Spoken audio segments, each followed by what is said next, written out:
This is All of It on WNYC. I'm Allison Stewart. Spring is now in full swing. Flowers are blooming in parks, community gardens are getting greener by the day, and stoops are now filled with planters. It's time to talk to Stephen Orr, former editor-in-chief of Better Homes and Gardens, who has a new book out. It's called The Gardener's Mindset, Connecting with Nature Through Plants. It's out today. Stephen, thanks for joining us. Thank you, Allison. It's great to be here on such a beautiful day. Listeners, what questions do you have about spring plants? Maybe you want to know when's the best time to plant or how to handle fluctuating temperatures. Maybe you've never gardened before and you want some tips on where to start. You can call us now at 212-433-9692, 212-433-WNYC. Maybe your plant is dying and you're not sure why, or you want to know what's the best kind of plant you should buy for a certain environment or a certain space. Listeners, we could take any of your questions about plants and plant home care. Our number is 212-433-9692, 212-433-WNYC. You say that gardening is sort of a therapeutic experience for you. How has gardening improved your mental health? Well, I think all of us struggle with, all the things that are floating around in the world right now, and they're delivered to us primarily through our phones. So one thing I love about gardening is I can't have my phone with me. My phone has to be somewhere else, otherwise it's going to get muddy or wet. So for me, that's the first and foremost reason is to just get away from scrolling and all that stuff. But I'd also say, and this is really the point of the book, and that's why the subhead of the gardener's mindset is connecting with nature through plants, is that I'm hoping this book will encourage people to get outside and interact with plants in some way so that that connects them on to nature in a bigger way. You see what I'm saying? It's hard to be anti-nature when you're gardening because nature has the upper hand. So my goal with the book is I'm quite a kind of an evangelist for gardening because I do think it helps all of us get outside and be in nature. You've gardened all kinds of environments on top of buildings in New York City, when you lived in Idaho, now you're at your house in Cape Cod. Right. How has adjusting to such different landscapes influenced your outlook on gardening? Well, and the book is part memoir. It's about 33 essays that I wrote on a variety of topics, and there's memoir elements in the book.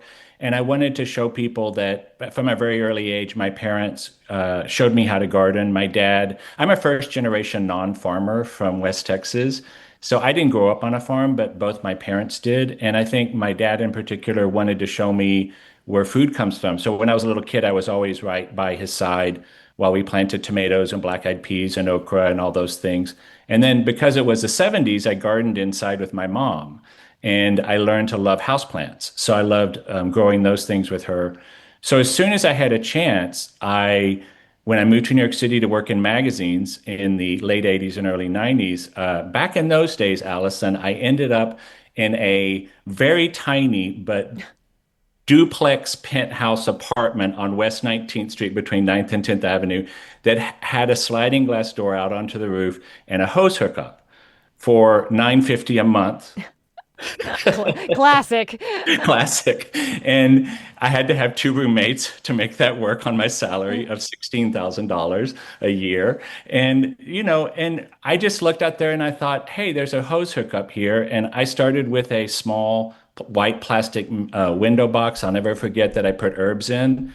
And that's what got me really started on as an adult, really wanting to garden. And we filled that thing with so many pots and trees and rose bushes. And we did not pay attention to weight restrictions or anything. It was a rental. So at one point, when we finally had quite a big, botanical garden up there for my husband and I, the landlord was like, "Okay, y'all got to go." So we lost the apartment. This is a text that's perfect for you. It says, I have a roof and balcony to use and some planters. I want an herb garden, cilantro, mint, basil, green onions, parsley. Any recommendations for planting all of these together? Yeah, you can plant, the bigger the pot, the better for, especially in New York City. I was up there watering, especially during the heat of the summer in July and August. I was watering every day. My husband and I were watering, for a long time. And so to make it easier on yourself, whatever the biggest pot you can come up with, either it's a window box or a round pot, go for size as much as you can, weight restrictions permitting. because that amount of soil helps it keeps it from drying out, and that's the main thing. Plants love water the most, and that's what you need to make sure you can do. I would say go for the things that you use a lot of. For instance, I can't have enough chives. I can't have enough mint. I Mm. use a lot of those two things, but I also use some unusual things like I really love marjoram, and marjoram is a type of oregano with a specific flavor, and I use that a lot as well, and tarragon. So just grow what you like to cook with, because I can tell you it's so nice to walk out there and grab a handful of that instead of having to have the clamshell in your fridge that, kind of you hope to use it all and then it kind of goes bad. So. Let's talk to Luke, who's calling us from the Upper West Side. Hi, Luke. Thanks for taking the time to call all of it. You're on the air. Hey, thanks for taking my call. I was curious about any gardening tips for the fire escape. My fire escape is sort of blasted by sun most of the time, and the pigeons love to get after whatever we try to put out there. So I'm wondering if there's any, you know, rugged plants that would survive out there. Well, in what direction do you face on your fire escape? Facing south, I guess you would Yeah, so say. that's really sunny. So that's good, but it also, as I said, in the summertime can get pretty hot up there. So, as I said, some of these herbs are pretty tough. Rosemary, chives, mint can get a little bit wilty if it's not getting enough water. I would say, I love climbers. I love growing morning glories. Easy things to plant from seeds are morning glories or hyacinth beans. Those are really pretty. I will say to you, I don't know what your relationship with your landlord is, but if it was like mine, the fire escapes are technically, something you have to keep clear. So just from a legality standpoint, I love everyone gardening on their fire escapes, but also, there's some issues there. So don't say where you live on the air. But and as far as pigeons go, yeah, those are a problem. And I think growing I don't have a lot of pigeon-proof recommendations off the top of my head. I think the more pungent, and that's why I think herbs might work, lavender, things that I'm hoping they may find. Because well, let me just say one thing. The reason a lot of herbs that we love have this pungency is because animals don't like it. So it's to keep animals from eating them. So things with strong flavors like lavender, sage, rosemary, they tend to be avoided by most critters. So I would hope to try that with the pigeons. I don't know if you want to get one of those plastic owls that I see around, but there's that too. I love that hearing about that lavender. I have to try that. Our guest is Stephen Orr, a veteran gardener, former editor in chief of Better Homes and Gardens. He has a new book. It's out today. It's called The Gardener's Mindset: Connecting with Nature Through Plants. We're taking your calls on plant care and how to start your very own garden. Our number is 212-433-9692, 212-433-WNYC. You say that a lot of what you've learned has come from trial and error. On the inside jacket of your book, it actually says the road to great gardening is littered with dead plants. Yeah. Why do you think it's so important to experiment with planting? Well, it's kind of funny because my book agent, who I've done, this is my third gardening book, and when I put that in the proposal and showed it to her, she said, "Take that line out; it's depressing." But then my editor loved it so much she put it on the back cover. So you never know what's going to appeal to people. I think she liked the honesty of that. I would say, killing plants is never fun. It's also can be expensive. So, budgetary concerns are something. But every plant that I've killed or has died on my watch, because sometimes I didn't do anything, it just happened. I almost always learned something from that. I've learned, well, I thought it was doing okay there, and now I realize it's not getting enough sun, or those rabbits ate it, or whatever it is, So every time I'm learning how to work with nature, but also protect what I want to grow. So I do think that interaction with nature of growing something where Mother Nature always has the upper hand is a great lesson for us as human beings. And for instance, I used to be Martha Stewart's garden editor, and one reason I think she loves gardening so much, I think it's obviously one of her primary passions. I think she loves that Mother Nature's in control and she Ah. has to adapt. Martha might say otherwise, but I think we all appreciate that nature's in charge. Let's talk let's go with Jason. Hey, Jason's calling in from Astoria. Hey, Jason, thanks for taking the time to call all of it. You're on the air. Hi, thank you so much for taking my call. Very timely conversation because I'm in the backyard amidst a battle with ants right now. So, what is the best way to keep ants from my garden and crawling up into my house? Well, this is a seasonal problem, I think, for most people. And right now, I have a little infestation. I don't know where they're coming from. Little kind of sugar ants around in the kitchen. Um, I don't use any poisons. You can try something like strong vinegar, on the nest. You can also just keep trying to wash them away. Are they coming up out of the ground and then into your house somehow, or how do you think they're getting around in the garden? You Yeah, have a so they're coming you as have an a in-ground garden? yes. I have an in ground and above ground, and so they're coming from, and then they're. I live in a story. I have a little yard, and they just climb up the walls, and I spray the wall and I clean it, and I've tried some laying some borax down and things like that, but yeah, And it's an ongoing battle. do you find it to be a seasonal thing where they go away after like this period in spring, or do they torment you for the whole summer? They're usually they come and goes. I'm sure like after I've cleaned today, they'll be back in like 4 weeks. And so I clean and I some stuff down. I don't use any like poison things like that spray. Pesticides, yeah. So You can try the vinegar, or there's even horticultural vinegar, which is really much stronger. That stuff you have to be very careful with because even for your skin, you don't want to touch it. You need to wear gloves and stuff. And I wouldn't really spray it. I would more douse them, but I would try something like that, I think, to see if it works. Good luck, Jason. Stephen, you're clearly in the mindset that anyone could be a gardener if they try a little bit. But first of all, what are the common mistakes that people make? Because sometimes when people make a mistake, they'll walk away from a project.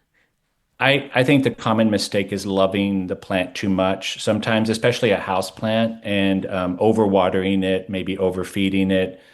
Leaving it alone and letting it do its thing is a good idea. For most plants, you do want to tend to them. Some people want to it's kind of like they kind of want to overdo the relationship, so they want to over prune and maintain the plant. I think letting plants do their thing and observing them is a much better approach. Although watering is essential. And just, my tip for anyone, if you've got a house plant or two or lots of house plants, is, the best way to know is sometimes you can learn by the weight of the pot when you pick the pot up. Like that's how I mainly do it is when I'm walking around the house and I'm like, I don't remember the last time I watered that. I'll pick it up. I can tell that it's light, versus when it has water in it. The other thing is to stick your finger in up to the second knuckle, I always say, and see if it's wet at all. Most plants need to dry out between waterings. So people overlove their plants. And that's why the death of a plant to a lot of people gets kind of anthropomorphized in a way. And so they kind of embody the plant, which it does have a life. So I understand, but sometimes people get very hung up on a plant dying and it makes them very sad. Someone like me has killed so many that you get kind of numb, I guess. We're But I getting can tell you when I don't like it when they die. So, we're getting a lot of texts asking about what are good plants for northern exposure. oh, that's a good one. That's a really hard one. And, I help our garden co-op. We have a co-op apartment in Jackson Heights, and it's a big old 1930s building on one of those nice avenues. And we struggle. We do all the gardening ourselves as a group in the building, and we really struggle with the north facing aspect. I tend to go with shrubs. They, flowers because it never gets sunlight. It's pure shade all the time. I would imagine the plants are receiving some bounce sunlight from the building across the street, but only a little. You know what I mean? Like if you hold your hand up, you barely get a shadow. That's one way to tell how much light they're getting.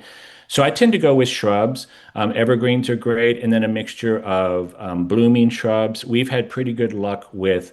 There's a really nice native shrub called clethra or summer sweet that has little tiny white, kind of spiky little bottle brush flowers. And in July and August, it smells like kind of like almond candy. That's a nice one. We've been using elderflowers there. They work pretty well, especially the dark one, Sambucus.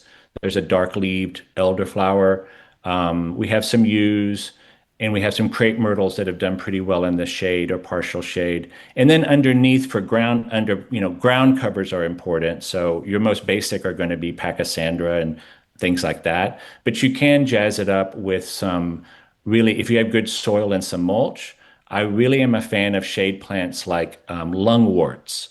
It's a weird name because lungwort sounds kind of weird, but it's a beautiful plant with beautiful flowers and spotted leaves that are lung shaped. That's why it's called lungwort.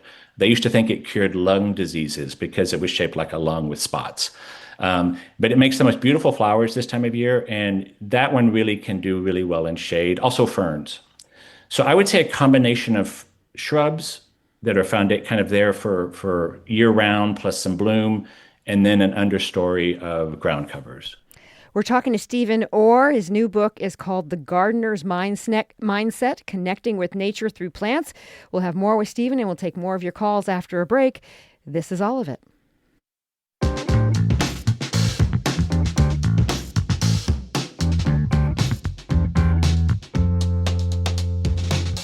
You're listening to All of It on WNYC. I'm Allison Stewart. My guest is Stephen Orr, a veteran gardener, former editor-in-chief of Better Homes and Gardens. He has a new book which is out today, The Gardener's Mindset, Connecting with Nature Through Plants.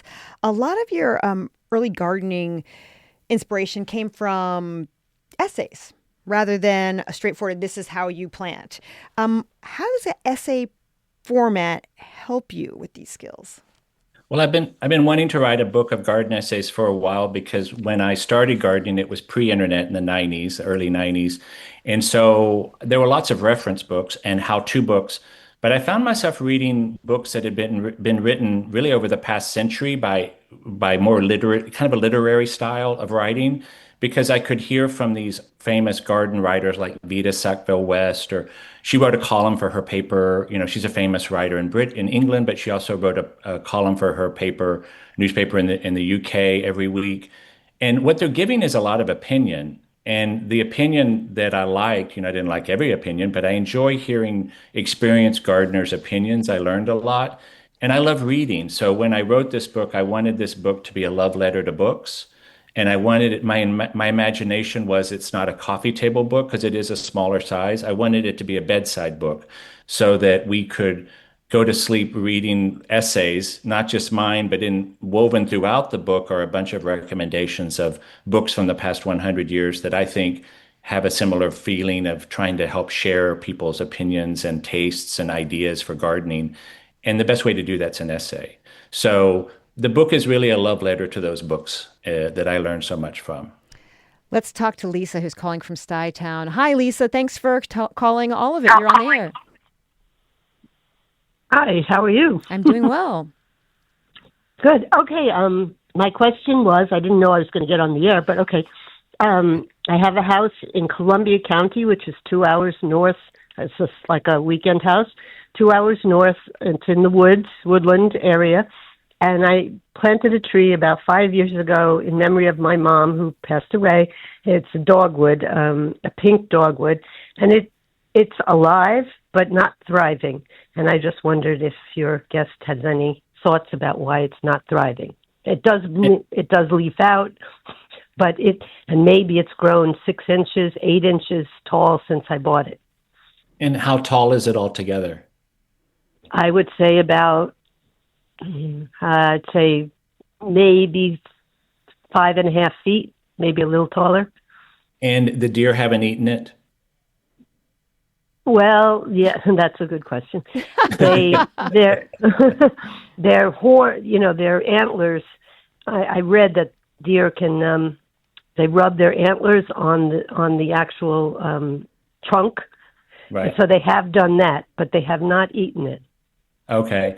Well, it's really ugly thing to do, and some people do it. I used to have a little lake cabin upstate in Sullivan County, and the deer made it impossible to grow a lot of things.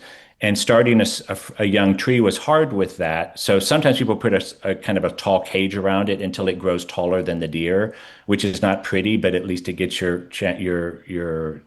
tree a chance to get above the deer line.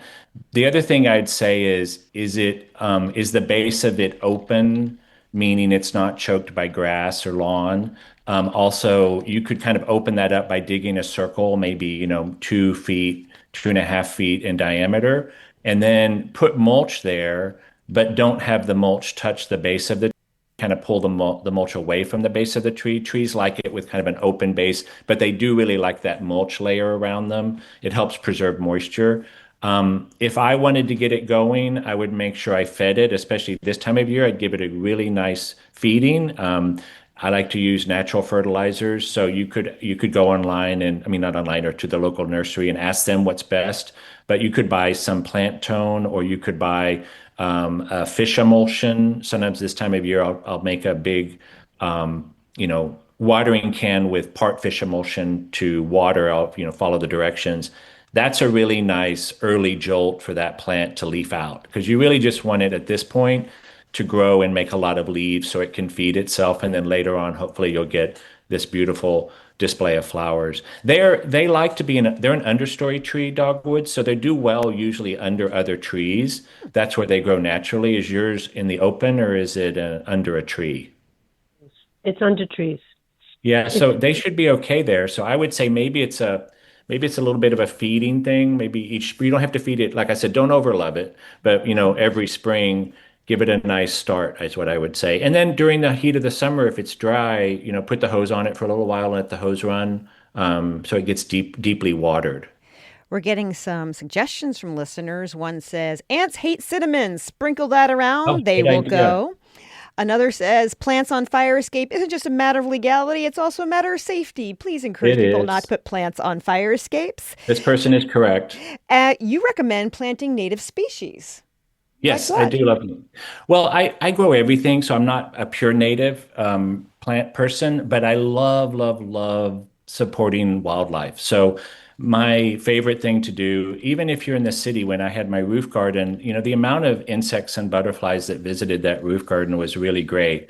And so trying to find nice native plants that work really well. Some of the best ones are the native milkweeds, not so much the weedy one that has the pods you see on the side of the highway. That one's good, but there are others that are orange flowered, Asclepiases that are milkweeds.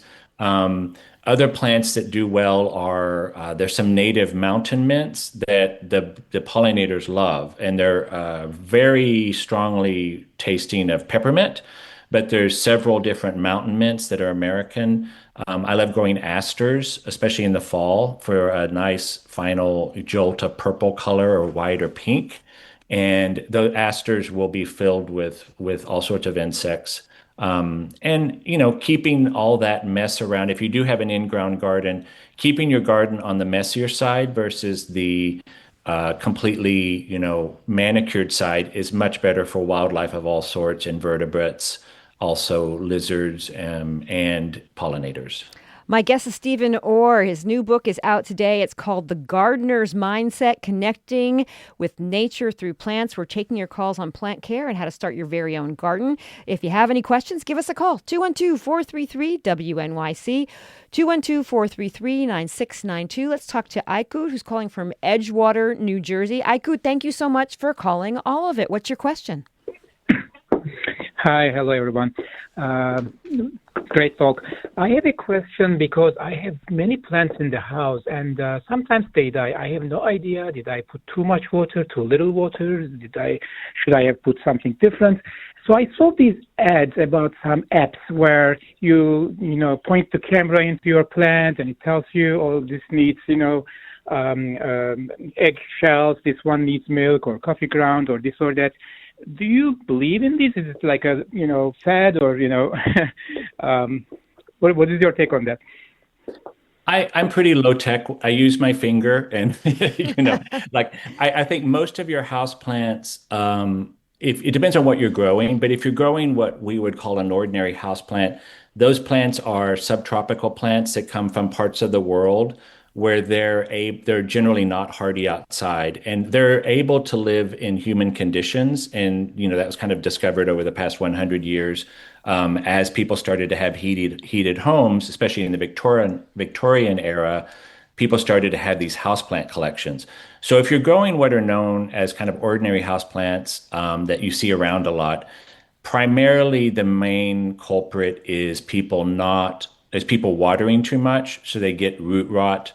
The other thing is make sure all your pots have a hole in the bottom, and make sure if they do have a hole in the bottom that they're not sitting in a saucer of water for more than a little bit. So for instance, I tend to water things in the sink and then put them back, or sometimes in the winter, especially with our heat in New York City, depends if you have electric heat's not great, radiator heat's not great. It makes a very dry environment for most of these plants because they tend to grow in moister places. So the plants at this point in the year, a house plant is limping to the finish line of spring. And if you get a chance, open your window once in a while so the plant can appreciate that fresh air this time of year. But there's a lot of different factors. It's hard for me to say. I'd say the biggest culprits are overwatering, poor drainage, and if you see any plants with bugs, that's always an issue too. Whitefly, scale, those infestations can happen as well. You recently wrote a piece for the New York Times about color in your garden, and you sort of suggested that you have to plan for color, even if you want it to be wild. What's the first step towards a colorful garden? I think just having a plan and a mindset, not to over brand, but I love color. I love playing with it. I used to work at the New York Times, actually, in the fashion of the New York Times before it was T. And I didn't really care so much about the clothes, but I love the colors of fashion. I love paying attention to what's fashionable and what people are wearing. Allison is wearing a beautiful dress or shirt at the moment, by the way, which that could inspire a color palette. Like anything can make your color palette. So I would say just have intention about what your colors are. And some of the easiest things you can do are work on the color wheel a little bit, like maybe you learned in an art class, which is go with a complementary color. Go with oranges and blues. Those are complementary. Yellow and purple. Or those tend to work well if you want a more vivid look. If you want to kind of blend more, pick colors on the color wheel that are next to each other. So you could go from like a pale yellow to an acid green to even a pale orange. Or you could go from what I call vibratory tones, which I love experimenting with, which are purple, bright purples, bright blues, bright magenta from the ultraviolet end of the spectrum. And it just becomes a fun way to kind of put a little guardrail around your plant shopping. And you can kind of think, okay, this will look really pretty together. The name of the book is The Gardener's Mindset, Connecting with Nature Through Plants. Thanks to Stephen Orr for taking questions from our listeners. Thank you so much for joining us, and happy gardening to you. Happy gardening, and I hope everyone has a great time. Enjoy spring. Coming up on all of it, on today's Full Bio, we'll learn how 17th century Dutch master Johannes Vermeer worked for one patron who funded most of his work. And we'll hear about how his mother-in-law used to use her wealth to influence him and his family. We're talking about the book Vermeer, A Life Lost and Found. We'll get to it right after the news.